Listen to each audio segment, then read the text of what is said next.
Number 12, master the skill of food preservation. One of the best ways to live frugally is by preserving food. Preserving is what makes things like red hot sauce and pickled fruits.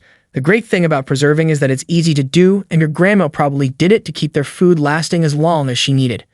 Our grandparents knew the best way to keep food fresh without a fridge. They put meat in jars and stored it in the cellar to keep it fresh. They also used paraffin wax to keep jams and jellies fresh. In the modern world, the refrigerator has made our life easier in storing food. You can save money by buying or cooking food in large quantities and preserving them in the fridge. Number 11, collect rainwater and use it. Rainwater is a water source that many people don't use enough, even though it's free. In many ways, we can use the collected rainwater for many things. You can water your plants with it, flush your toilets, or even clean your car with it. To collect rainwater, all you have to do is put a plastic bucket under a drain pipe. Take a lesson from grandma and use this free resource during rain. Number 10, do it yourself. Our grandmothers mastered the skill of frugality. During the Great Depression, they couldn't afford to buy new items like cutlery holders. They had to make their own out of plastic bottles, cans, and other things. They grew their food, made their soap, and even washed their clothes by hand without using a washing machine. Do it yourself instead of constantly paying someone else to do it for you if you want to save money. For example, instead of buying expensive ready-made meals, you could buy raw food and cook it yourself. You can also learn to cut your hair instead of paying at the barber shop. Number 9, buy in bulk. It's better to buy the food items in bulk quantity to save money, and if you can, try to get them at a discount. Also, you can use this to make more dishes, saving time because you won't have to go to the store as often.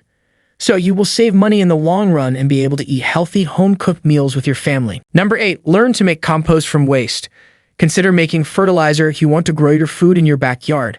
Make compost and mix it with the soil in your garden to make it better for growing vegetables by giving them more nutrients. You don't have to buy compost to keep your garden healthy. You can make it yourself.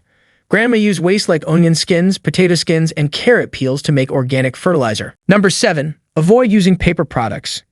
It can cost a lot to buy paper towels and napkins. Instead of paper napkins, you should use cloth ones. If you buy the fabric and sew them, they can be made cheaply.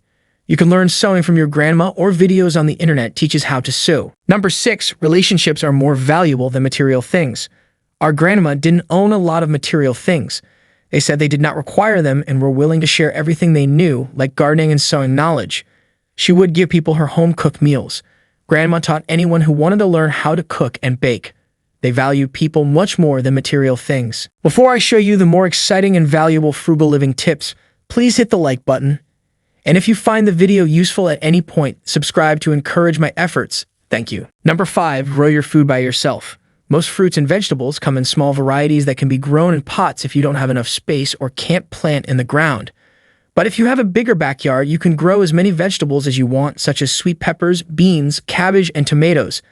Otherwise, look for fruits and vegetables at discounts in grocery stores or farmlands to buy directly from the farmers.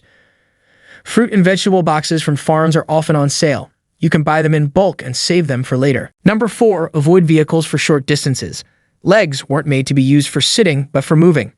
And that means going from one place to another. Only take the car if you're going to a place long enough to walk. Otherwise, use your feet to get there. This tip from Grandma will help you stay healthy and keep more money in your wallet because you won't have to buy as much gas. Number 3, maintain a well-stocked pantry. Even when times were hard, grandmothers always ensured their families had enough food to eat because they kept their pantries full. Having a well-stocked pantry is an essential part of living on a budget. Keeping some low-cost staples on hand will help you make meals on a budget. Put the most important and often used ingredients in your pantry. In this case, you don't have to go to the grocery store more often, saving you money and time which you can spend on other things. When you know what to make for breakfast, lunch, or dinner, you can go to your local grocery store and look for dry and canned foods. Since they last a long time, you can save money by buying them. Number 2, reuse. You can save money and live a more frugal life by reusing some things in your day-to-day life. You can wipe down your windows and tables with fabric scraps made from old t-shirts instead of spending around $10 on cleaning cloths. You can also take the buttons from the old materials you don't wear and put them on another shirt you love instead of throwing them away and spending money on a new shirt. You can save old tires and use them to make garden beds. This frugal tip will help you save a lot of money and minimize waste. Number 1, be happy. In those days, Grandma lived peacefully and happily without complaining about their situation. They used the limited time to spend with their family members instead of killing their time to fulfill their desires. Do you want to know the best and smartest frugal living tips from one of the wealthiest people in the world? If yes, click on the playlist shown here. Friends, I hope you got to learn something from this video. Please subscribe and hit the like button for more content like this. Thank you for giving your valuable time.